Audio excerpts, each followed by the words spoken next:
인성 문제 있어? 19, 15일을 공개합니다. 생방송을 뒤집어 놓은 한마디. 지난 4월 4일 중국 엄숙한 분위기에서 치러진 한 행사. 이 행사는 당시 코로나19로 희생된 약 3,300명을 기리는 애도식이었는데요. 시진핑 국가주석을 비롯한 중국 지도부들이 참석했고요. 애도식이 열리는 10시부터 3분 동안 중국 전역에서 운행되던 차량, 기차, 지하철, 선박도 경적을 울리며 죽은 이들을 애도했습니다. 에휴, 중국은 진짜 많은 사람들이 목숨을 잃었죠. 가슴 아픈 일이에요. 또 한편 이 가슴 아픈 애도식은 전 세계로 생중계되었고요. 프랑스의 한 방송국 기자 에마뉴엘 르시프르 역시 애도식을 중계했는데요. 그런데 애도식 생중계 도중 들려온 충격적인 멘트.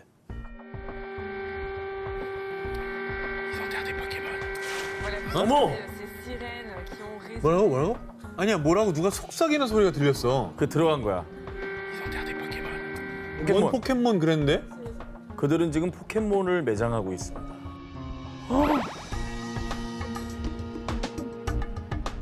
일본 애니메이션 포켓몬스터의 주인공 캐릭터 피카츄, 노란색이지 않습니까? 아시아인을 비하하는 인종차별적 표현으로 많이 또 쓰기도 한답니다. 저게 언론이냐?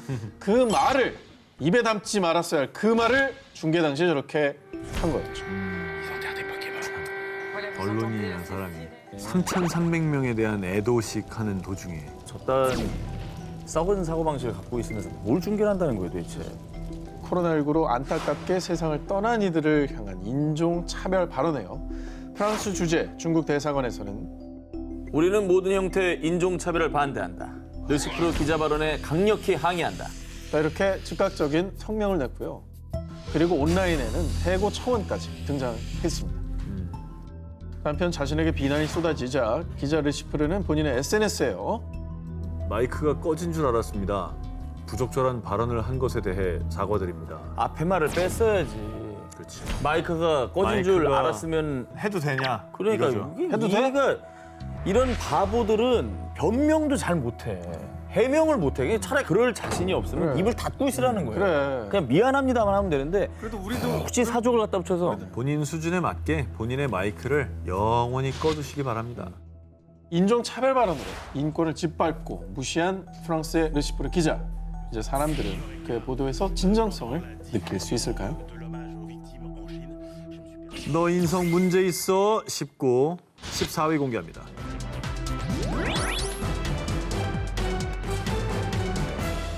이번 특종은 올해 7월 미국 SNS를 통해 공개되며 큰 논란이 된 영상을 먼저 보여드리겠습니다. 뭐예요 이거? You are not allowed here. 미국 캘리포니아의 식당에서 한 직원에게 막무가내로 쫓겨난 손님 마이클. 그런데 당시 이 영상을 본 사람들 역시 쫓겨난 손님 마이클을 향해 비난을 퍼붓습니다. 과연 무슨 이유에서였을까요? 이날 한 동양인 가족은 생일 파티를 위해 식당을 방문했는데요. 그런데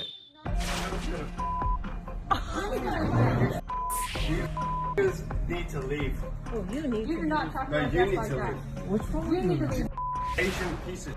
No, you do not talk to our guests like that here. 마이클은 파티 중인 동양인 가족에게 다짜고짜 욕설을 퍼붓기 시작했습니다. 이건 뭐 그냥 대놓고 얘기한 거죠. 그게 아니라 그냥 입니다. 말하는 이 영상이 공개된 뒤 이 몰상식한 남자의 정체가 밝혀졌습니다. 누굴까요? 알고 보니 미 실리콘밸리 IT 기업의 CEO였습니다. 와. 이 사실이 알려지자 사람들은 그 동양인 가족이 회사 고객이어도 그렇게 했을까? 당신 같은 인종차별주의자는 CEO의 자격이 없다라며 비난을 퍼붓고요. 이에 그치지 않고 약 2만 명이 넘는 사람들이 마이클의 사퇴를 요구하는 청원을 하는 등 논란이 지속되자 마이클은 내 행동은 금치겠습니다. 내가 한 말은 인종차별적이었고 그들의 마음을 상하게 했습니다. 마이클은 사과의 뜻을 전했지만 인성파탄 CEO 마이클을 향한 분노는 쉽게 사그라지지 않았고요. 결국 마이클은 CEO의 자리에서 물러날 수밖에 없었는데요. 자리를 보존하려는 듯한 그런 형식적인 사과 말고 저 동양인 가족에게 직접 사과를 해야죠. 그렇지 않습니까? 그럴 만한 이성이면 애초에 저런 일을 안 했겠지. 다음 특종입니다. 이번에도 몰상식한 인성으로 사회 공분을 일으킨 한 CEO의 만행을 취재했습니다. 2020년 6월 미국 샌프란시스코의 부촌 퍼시픽 하이츠에서 있었던 일입니다. 화장품 회사 CEO 리사 알렉산더는 남편과 함께 산책 중이었는데요. 그런데 그녀는 담장에 무언가를 적는 남성을 발견한 뒤 사유재산에 함부로 낙서를 한다며 경찰에 신고를 했습니다. 신고자 리사가 신고한 이는 그 집에서 무려 18년이나 거주한 필리핀계 미국인 제임스 후아닐로였습니다. 뭐야? 정말 어이없고 오만하게도 리사는 제임스의 피부색만 보고 남의 집에 낙서를 한다고 멋대로 판단해 경찰에 신고했던 겁니다. I'm asking you if this is your property. Why are you asking? 너무 당당하지 않아요? It's private property, sir. Are you defacing private property or is this your building? You're free to express your No, opinion, we but not on people's property. 핑계까지 하고 있어. absolutely. Sure. Just respectfully. Sure. So we're just saying, absolutely, your signs and everything, and that's good. This is not the way to do it. Okay. It's private property. But if I did live here and it was my property, this would be absolutely fine. If it 정중하고 예의 바른 척 말하지만은 이 뼛속까지 이 인종차별적인 마인드가 내포돼 있는 거예요. 저런 말투가 더 재수 없어요. 맞아요. 제임스는 당시 경찰의 과잉 진압 과정에서 목숨을 잃은 일명 플로이드 사망 사건 때문에 자신의 집 앞에 흑인의 인권을 지지하기 위한 흑인의 목숨도 소중하다는 뜻의 Black Lives Matter를 적고 있었습니다. 그런데 이 모습을 본 리사와 남편이 편견에 사로잡혀서 겉으로는 꽤나 정중한 척하면서 인종차별적인 말을 한 겁니다. 한편 제임스는 이 어이없고 황당한 상황이 담긴 영상을 SNS에 게재. 당시 이 영상은 약 1,500만 번 이상 공유되며 큰 논란을 일으켰는데요. 언론에선 정중한 척하는 인종차별주의자 CEO라고 보도까지 했습니다. 아, 쌤통. 그리고 이 사건에 공분한 누리꾼들은 같은 미국인인 게 부끄럽다! 오만한 인종차별주의자라며 CEO 리사와 남편을 향해 비난을 퍼붓고요. 리사 회사의 거래처에선 계약까지 끊었다고 합니다. 나이스. 이건 쌤통이죠. 자, 그런데요. 그제야 심각성을 깨달은 걸까요? 발등에 불이 떨어진 리사는 제가 한 행동은 정말 충격적이에요. 이웃인 제임스 씨를 만나 사과하고 싶어요. 말로 하지 말고 가서 해. 그냥. 피부색만으로 사람을 판단하고 차별하는 당신들의 그 오만과 편견, 그 색안경은 대체 언제쯤 벗을 수 있을까요? 인정사정 볼 것 없다. 글로벌 복수 19, 12위 공개합니다.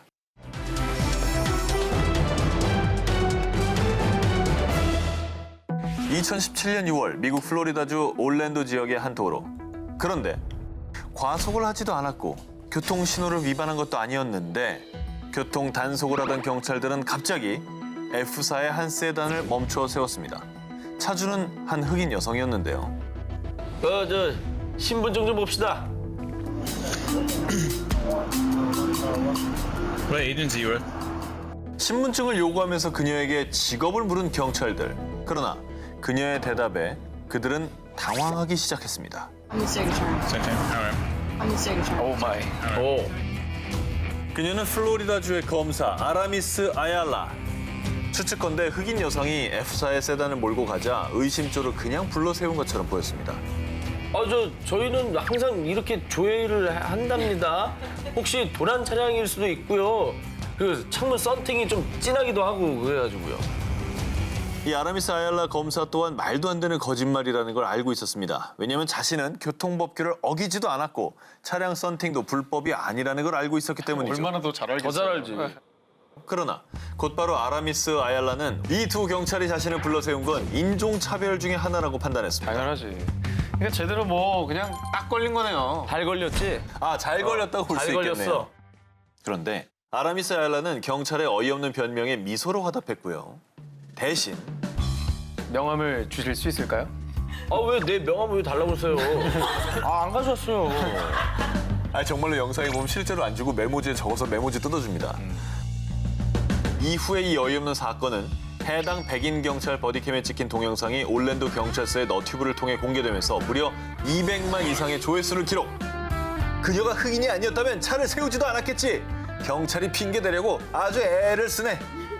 네티즌들로부터 인종차별에 대한 비난을 피할 수 없었습니다. 자, 그렇다면 검사 아라미스 아얄라 어떤 복수를 했을까요?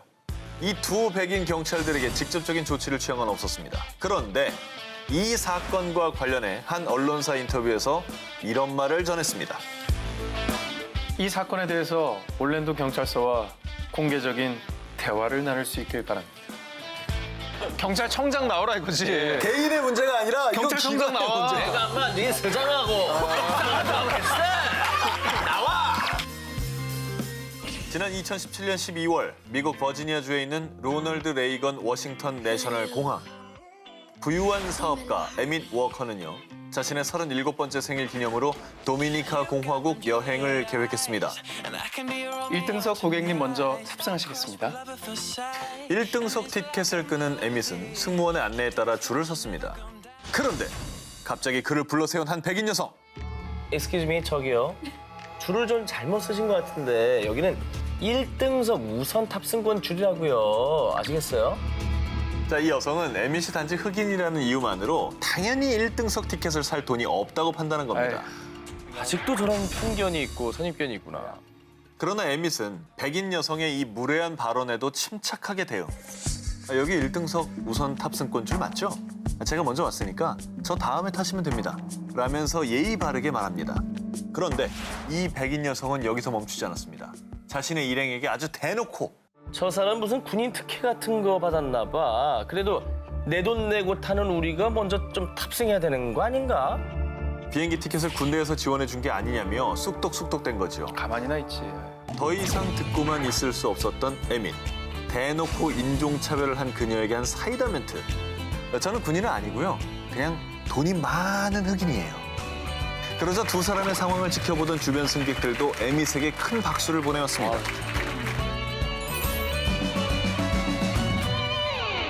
법보다 주먹이 더 가깝다. 19, 11위를 공개합니다.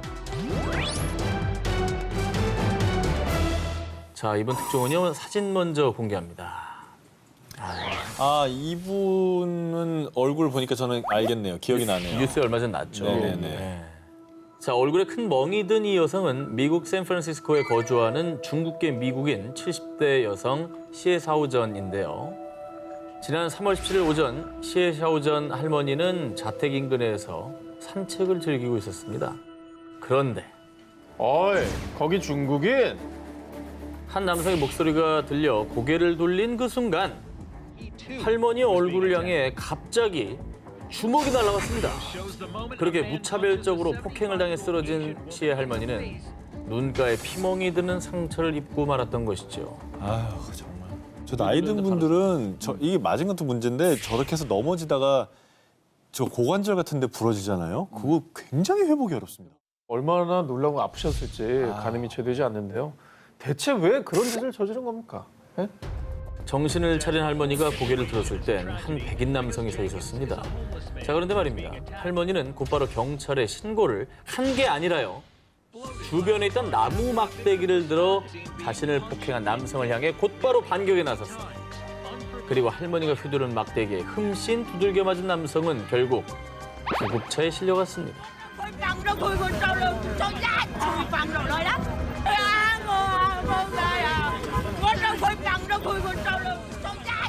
길 가던 저 할머니를 무차별 폭행한 건 살인 미수예요. 진짜 살인 미수. 진짜 살인 미수예요. 살인 미수. 정당방위예요, 저건 진짜. 상식적으로 저 할머니가 뭐 손에 아무리 무서운 무기를 들었다 한들 저 한 30대로 보이는 저 청년이랑 싸우는 게 70대 할머니와 70대 할머니인데 지금 저 할머니는 바로 서 있기도 힘들어 보이시는구만. 근데 이게 만약에 우리나라면은 저거 무조건 쌍방 폭행으로 또 들어가요. 고소하지. 네. 맞은 사람이 또 고소를 하니까. 근데 미국은 뭐 어떤지 잘 모르겠는데 근데 다 같이 한번 내일이라고 한번 생각해 보세요. 이게 쉽지 않거든요. 쉽지 않죠. 그치. 네. 자, 그런데 말입니다. 할머니를 폭행한 범인 젠킨스는요. 사실 할머니를 만나기 직전 이미 83세 베트남계 남성을 폭행하고 달아나던 중이었습니다. 이에 일각에서는 중국계 미국인인 시의 할머니가 폭행당한 것 역시 아시아인을 증오하는 인종차별 범죄라며 비판의 목소리를 높였습니다. 뭐 최근 코로나19 팬데믹 상황 속에서 아시아계인들을 향한 증오 폭력 범죄가 이어지고 있거든요. 아마 저 할머니가 반격 못할 줄 알고 폭행했을 거예요. 저 사람은 그 전에도 반격할 줄 알면 고령자만 공격하지 않죠? 네, 그 전에도 80대 할아버지를 공격했다니까 저 사람은 좀 치사한 생각을 가지고 있는 사람인 거고 상대적으로 자기한테 공격을 못할 거라고 생각한 뭐 노인 대상으로 하는 거니까 되게 비겁한 짓인 거죠. 그렇죠. 이런 인종차별 폭행, 묻지마 폭행은 법적으로도 반드시 처벌을 받아야 합니다.